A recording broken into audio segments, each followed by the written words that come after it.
తత్కాల్ టికెట్లకు సంబంధించి రైల్వే శాఖ మరో మార్పునకు సిద్ధమవుతోంది.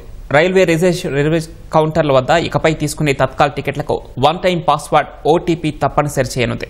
తత్కాల్ టికెట్ బుకింగ్లో అక్రమాలను అరికట్టడంలో భాగంగా ఈ నిబంధనను అమలు చేయనున్నట్లు రైల్వే శాఖ తెలిపింది.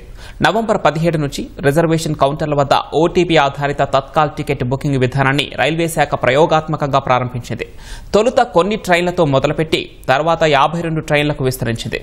త్వరలోనే ఈ విధానాన్ని అన్ని రిజర్వేషన్ కార్యాలయాలకు విస్తరించేందుకు సన్నాహాలు చేస్తున్నట్లు రైల్వే శాఖ ఓ ప్రకటనలో తెలిపింది. తత్కాల్ బుకింగ్ సమయంలో మొబైల్ నెంబర్కు వచ్చే ఓటీపీని ఎంటర్ చేస్తేనే టికెట్ బుక్ అవుతుందని స్పష్టం చేసింది. రైల్వే టికెట్ల విషయంలో ఇటీవల రైల్వే మంత్రిత్వ శాఖ పలు మార్పులు చేపట్టింది. ఇందులో భాగంగా జూలై నుంచి ఆన్లైన్ తత్కాల్ టికెట్ బుకింగ్ కు ఆధార్ ఓటీపీ వెరిఫికేషన్ తప్పనిసరి చేసింది. అక్టోబర్ నుంచి సాధారణ రిజర్వేషన్ టికెట్లకు సైతం తొలి 15 నిమిషాల బుకింగ్ కు ఆధార్ అనుసంధానం ఉన్న యూజర్లకు మాత్రమే అవకాశం కల్పిస్తోంది.